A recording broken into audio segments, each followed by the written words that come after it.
নমস্কার বন্ধুরা, আমার চ্যানেলে আমি আপনাদেরকে স্বাগত জানাই। আশা করছি ভালো আছেন, সুস্থ আছেন। আমাদের প্রত্যেক দিনের কাজগুলোকে আমরা যদি কিছুটা টিপস মেনে করি তাহলে দেখবেন কাজগুলো অনেকটাই সহজ হয়ে যাবে। নিজেদের জন্য কিছুটা হলেও সময় বাঁচিয়ে নিতে পারবো। তেমনই কিছু ছোট ছোট ইউজফুল টিপস আপনাদের কাছে শেয়ার করব। চলুন দেখে নেওয়া যাক আজকের প্রথম টিপস।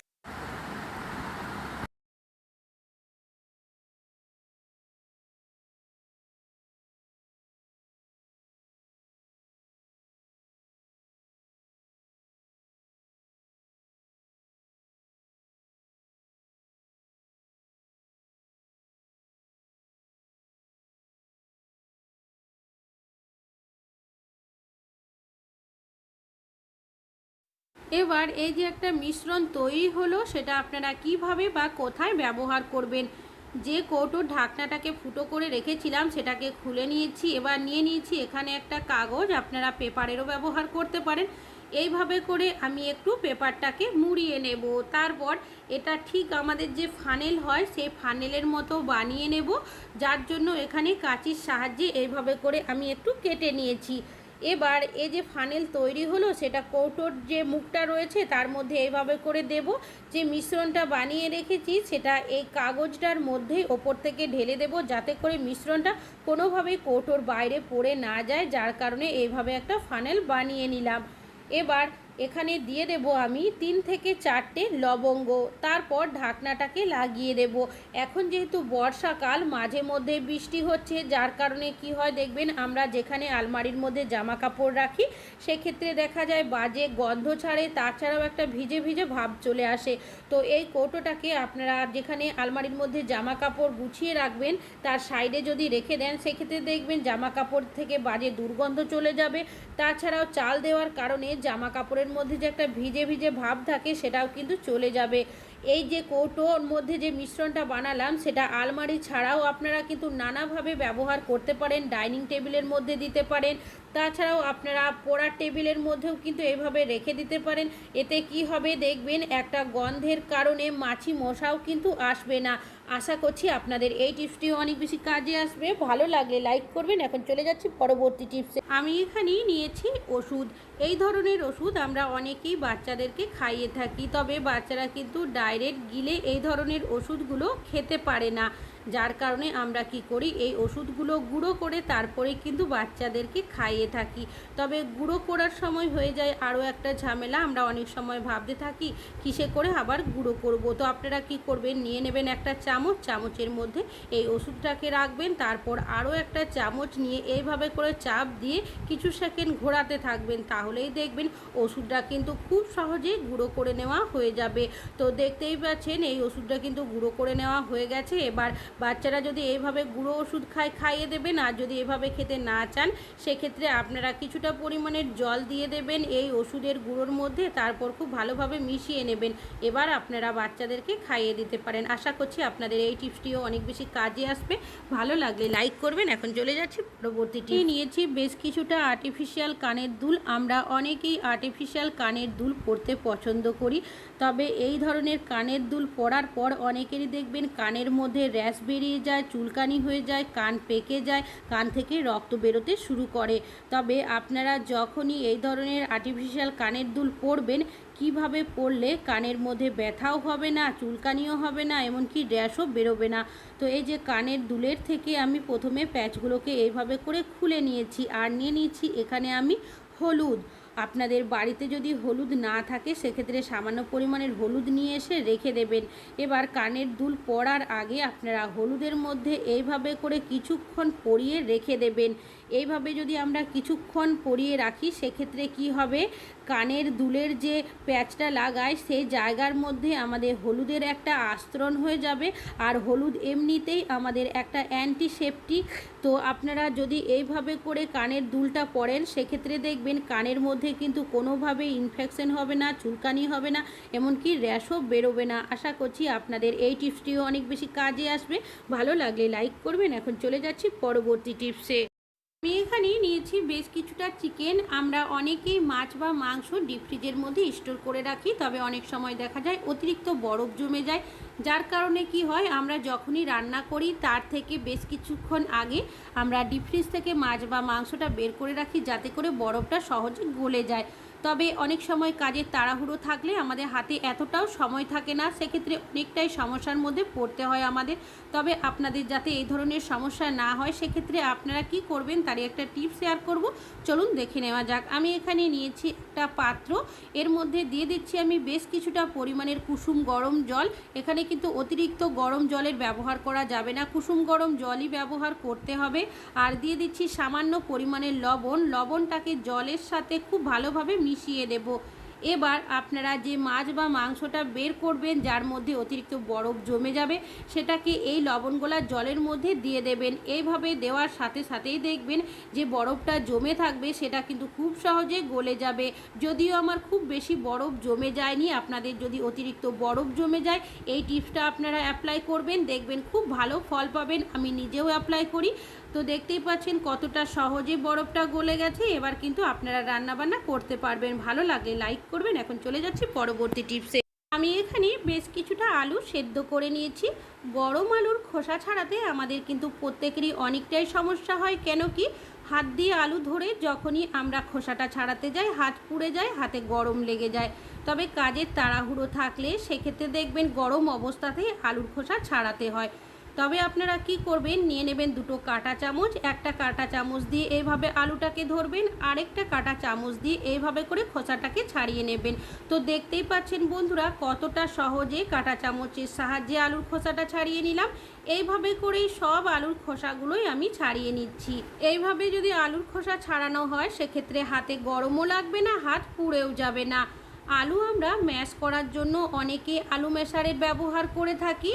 তবে অনেকের কাছে কিন্তু আলু ম্যাশার থাকে না। তাছাড়াও গরম আলু ম্যাশ করতে গেলে হাত দিয়ে হাত পুড়ে যায়। আমরা যদি কাঁটা চামচের সাহায্যে এইভাবে করে আলুটা ম্যাশ করে নিই, সেক্ষেত্রে দেখবেন আলুটা ভালো মতো ম্যাশ করাও হয়ে যাবে, হাত পুড়েও যাবে না, হাতে গরমও লাগবে না।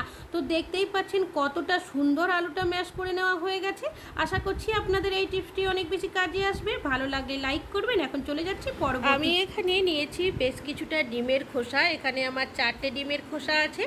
তো ডিমের খোসাগুলো প্রথমে জল দিয়ে ভালোভাবে ধুয়ে নিয়েছি। ধুয়ে নেওয়ার পর জলটাকে ঝরিয়ে ভালোভাবে খোসাটাকে শুকিয়ে নিয়েছি। ডিমের খোসা আমরা প্রত্যেকেই কিন্তু ফেলে দিই, কেউই কিন্তু কোনো কাজে ব্যবহার করি না। তবে আজকে আপনাদের কাছে শেয়ার করব ডিমের খোসার বেশ কিছুটা উপকারী টিপস। চলুন দেখে নেওয়া যাক।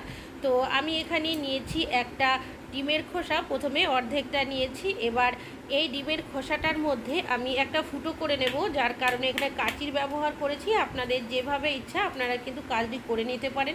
তো দেখতেই পাচ্ছেন ফুটো করে নেওয়া হয়ে গেছে। এবার আমি এখানে নিয়েছি একটা সুতো, সুতোটাকে ডবল করে নিয়েছি। ডিমের খোসার যে ফুটোটা রয়েছে তার মধ্যে সুতোটাকে এইভাবে করে পরিয়ে দেব। এবার আমি এখানে 1 থেকে 2টো সুতোর মধ্যে গিঁট দিয়ে দেব, যাতে করে সুতোটা কোনোভাবে খুলে না যায়। এবার এটাকে আপনারা কি করবেন, কোনো জায়গার মধ্যে, কিচেনে হোক কি আপনাদের যে জায়গার মধ্যে টিকটিকির উপদ্রব অনেকটাই বেশি থাকে, সেখানে ঝুলিয়ে রাখবেন। করে দেখবেন আমাদের বাড়িতে কিচেনের দেওয়ালের মধ্যে অনেক সময় টিকটিকি ঘোরাঘুরি করতে দেখা যায়। তাছাড়াও আমাদের যে এলইডি লাইট বা টিউব লাইট লাগানো থাকে, তার আশেপাশে অনেক সময় দেখা যায় বর্ষার সময় পোকামাকড় রয়েছে, যেগুলো খাওয়ার জন্য টিকটিকি কিন্তু লাইটের পাশে চলে আসে। তো আপনারা সেই জায়গাতেই কিন্তু এইভাবে করে ডিমের খোসাটা ঝুলিয়ে রাখলে টিকটিকি কিন্তু এর গন্ধের কারণে আসবে না। আশা করছি আপনাদের এই টিপসটি অনেক বেশি কাজে আসবে। পরবর্তী টিপস হলো আমাদের ডিমের খোসা নিয়েই। তো আমি এখানে একটা মিক্সার জার নিয়েছি, তার মধ্যে বাকি ডিমের খোসাগুলো এভাবে টুকরো করে দিয়ে দেব।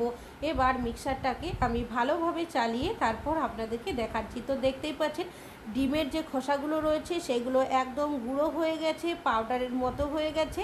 এবার এই ডিমের যে খোসার গুঁড়োটা রয়েছে সেটা আপনারা কীভাবে ব্যবহার করতে পারেন সেটাই আপনাদের কাছে শেয়ার করব। চলুন দেখে নেওয়া যাক। আমি এখানে নিয়েছি একটা পাত্র, আপনারা যে কোনো পাত্র এখানে নিতে পারেন। এর মধ্যে দিয়ে দেব যে ডিমের খোসার গুঁড়োটা করে রেখেছিলাম, সেই গুঁড়োটাই কিছুটা পরিমাণের।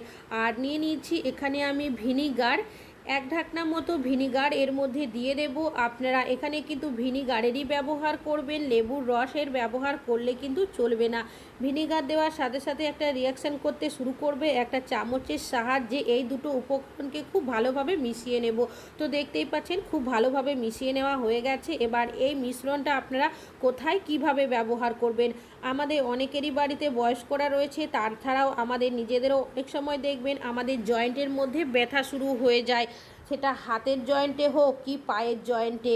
তো আপনারা কি করবেন, এইভাবে করে ডিমের খোসার গুঁড়ো করে তারপর কিছুটা ভিনিগার দিয়ে সেই জয়েন্টের মধ্যে যদি লাগিয়ে কিছুক্ষণের জন্য রাখেন, তাহলে দেখবেন যে জয়েন্টের ব্যথা করতে থাকে সেই ব্যথা কিন্তু চলে যাবে। তবে একদিন ব্যবহার করলে কিন্তু হবে না, আপনারা 3 থেকে 4 দিন এইভাবে করে একটা মিশ্রণ বানিয়ে তারপর জয়েন্টের মধ্যে লাগিয়ে রাখবেন।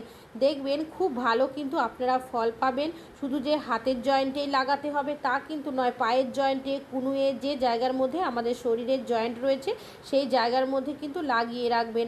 এই মিশ্রণটা বানিয়ে একদিন লাগালেই যে আপনারা খুব ভালো ফল পাবেন তা কিন্তু নয়, অন্তত সপ্তাহে 3 দিন আপনারা এই মিশ্রণটা জয়েন্টের মধ্যে লাগিয়ে রাখুন, তাহলে কিন্তু নিজেরাই বুঝতে পারবেন। তাহলে বন্ধুরা ভালো লাগলে লাইক করবেন। এখন চলে যাচ্ছি পরবর্তী টিপসে। আমি এখানে নিয়েছি একটা পাত্র, আপনারা যে কোনো পাত্র নিতে পারেন। এর মধ্যে দিয়ে দিচ্ছি বেশ কিছুটা পরিমাণের ডিমের খোসার গুঁড়ো, আর দিয়ে দেব এখানে আমি সামান্য পরিমাণের সর্ষের তেল। তেলটাকে এইভাবে করে ডিমের খোসার গুঁড়োর মধ্যে খুব ভালোভাবে মিশিয়ে নেব। তো দেখতেই পাচ্ছেন খুব ভালোভাবে মিশিয়ে নেওয়া হয়ে গেছে।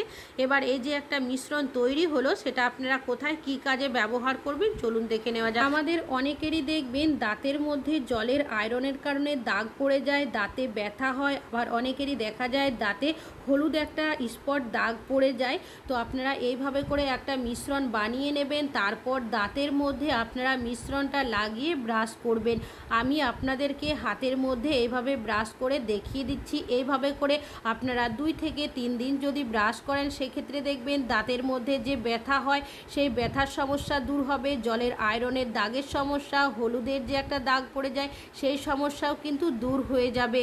তো আশা করছি আপনাদের এই টিপসটিও অনেক বেশি কাজে আসবে। ভালো লাগলে লাইক করবেন। এখন চলে যাচ্ছি পরবর্তী টিপসে। পরবর্তী টিপসটা হলো আমাদের ডিমের খোসা নিয়ে। আমি বাড়িতে গাছপালা লাগাতে পছন্দ করি, এমনকি লাগিয়েও থাকি। তবে অনেক সময় দেখা যায় গাছপালার মধ্যে পোকা ধরে যায়, ফল ফুল ঠিকঠাকভাবে হয় না, গাছের বৃদ্ধিও ঠিকভাবে হয় না। তো আপনারা ডিমের খোসাটা ফেলে না দিয়ে গুঁড়ো করে নেবেন। তারপর গাছের গোড়ার মধ্যে যদি কিছুটা করে ডিমের খোসার গুঁড়োটা দিয়ে রাখেন, সেটা দেখবেন সার হিসাবে কাজ করবে। তাছাড়াও গাছের মধ্যে কিন্তু কোনো রকমের পোকা ধরবে না, গাছ খুব সহজে বৃদ্ধি পাবে, ফল ফুল হবে। আশা করছি আপনাদের এই টিপসটি অনেক বেশি কাজে আসবে। ভালো লাগলে লাইক করবেন। এখন চলে যাচ্ছি পরবর্তী টিপসে। পরবর্তী টিপসটা হলো আমাদের মিক্সার জার নিয়ে। অনেক সময় দেখা যায় মিক্সার জার বেশ কিছুদিন ব্যবহার করার পর ধারটা কিন্তু চলে যায়। তো আমি এই যে ডিমের খোসার গুঁড়োটা করে রেখেছিলাম, যার কারণে ধার কিন্তু অনেকটাই চলে এসেছে। ডিমের খোসা ফেলে না দিয়ে এইভাবে করে যদি মিক্সারের মধ্যে চালিয়ে দেওয়া হয়, সেক্ষেত্রে মিক্সার জারের ধারটা অনেকটাই বেড়ে যাবে।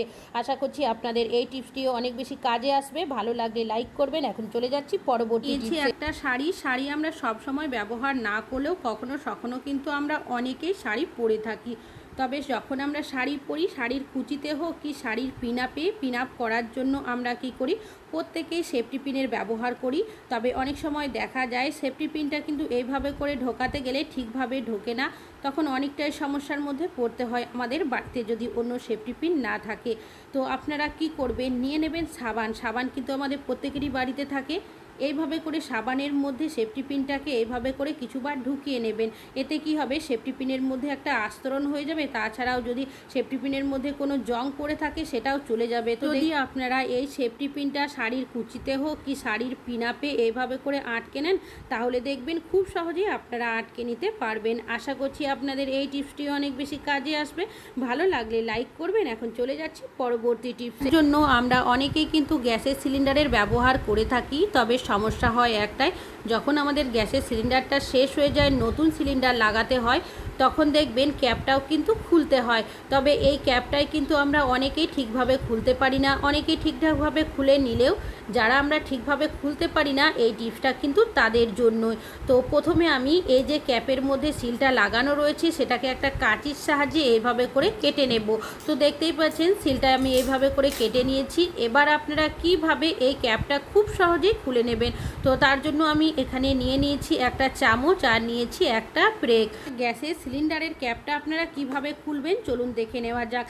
যে সুতোটা লাগানো রয়েছে নিজের দিকে এভাবে টেনে নেবেন, তারের মতো অংশটাতে চামচের হ্যান্ডেলটাকে পরিয়ে হাতের সাহায্যে ওপরের দিকে তুলে দিলেই দেখবেন খুব সহজে ক্যাপটা খুলে নিতে পারবেন। ঠিক একইভাবে কি করব, সুতোটাকে নিচের দিকে টেনে নেব, তারপর যে তারের মতো অংশটা রয়েছে তার মধ্যে ব্রেকটাকে এইভাবে করে পরিয়ে দেব। এবার ঠিক একইভাবে হাতের সাহায্যে ওপরের দিকে তুলে দিলেই দেখবেন খুব সহজেই আপনারা ক্যাপটা খুলে নিতে পারবেন। এইভাবে করে আপনারা কিন্তু চামচ অথবা ব্রেকের সাহায্যে খুব সহজেই ক্যাপটা খুলে নিতে পারবেন। আপনাদের যেটা সুবিধা হবে আপনারা সেটা দিয়েই কিন্তু কাজটি করে নিতে পারেন। ভালো লাগলে লাইক করবেন। এখন চলে যাচ্ছি পরবর্তী টিপসে। এখানে নিয়েছি একটা সাবানের খালি প্যাকেট। সাবান আমরা প্রত্যেকে ব্যবহার করে থাকি, তবে সাবানের খালি প্যাকেটটা কিন্তু সকলেই ফেলে দিই, কোনো কাজে ব্যবহার করি না। তবে সাবানের খালি প্যাকেটটা ফেলে না দিয়ে আমরা নানাভাবে কাজে ব্যবহার করতে পারি, তেমনই একটা টিপস শেয়ার করব, চলুন দেখে নেওয়া যাক। আমি এখানে নিয়েছি একটা কাঁচির সাহায্যে সাবানের প্যাকেটটাকে প্রথমে দুটো টুকরো করে নেব। সাবানের যে একটা স্ট্রং গন্ধ থাকে সেই গন্ধ কিন্তু সাবানের খালি প্যাকেটের মধ্যে থেকেই যায়। তো এই প্যাকেট দুটো কিভাবে কি কাজে ব্যবহার করবেন, আমাদের বাড়িতে বাচ্চারা স্কুলে যায়, বড়রা অফিসে যায়, যেহেতু রেগুলার স্কুলে অফিসে যায় যার কারণে এদের জুতো কিন্তু আমরা রোজ পরিষ্কার করতে পারি না। তবে ঠিকভাবে পরিষ্কার না করা হলেও সেক্ষেত্রে দেখা যায় জুতো থেকে বাজে দুর্গন্ধ কিন্তু ছাড়তেই থাকে। তো আপনারা কি করবেন, জুতোর ভেতরে এই সাবানের খালি প্যাকেটগুলো রাত্রেবেলা দিয়ে রেখে দেবেন। সাবানের যে একটা গন্ধ থাকে সেটা খালি প্যাকেটের মধ্যেই থাকে, যার কারণে আমাদের জুতোর বাজে দুর্গন্ধ দেখবেন খুব সহজেই চলে যাবে। আশা করছি এই টিপসটা আপনাদের অনেক বেশি কাজে আসবে। ভালো লাগলে লাইক করবেন। আজকে এখানেই শেষ করছি, আবার চলে আসবো আরও নতুন নতুন টিপসের ভিডিও নিয়ে। ততক্ষণের জন্য ভালো থাকবেন।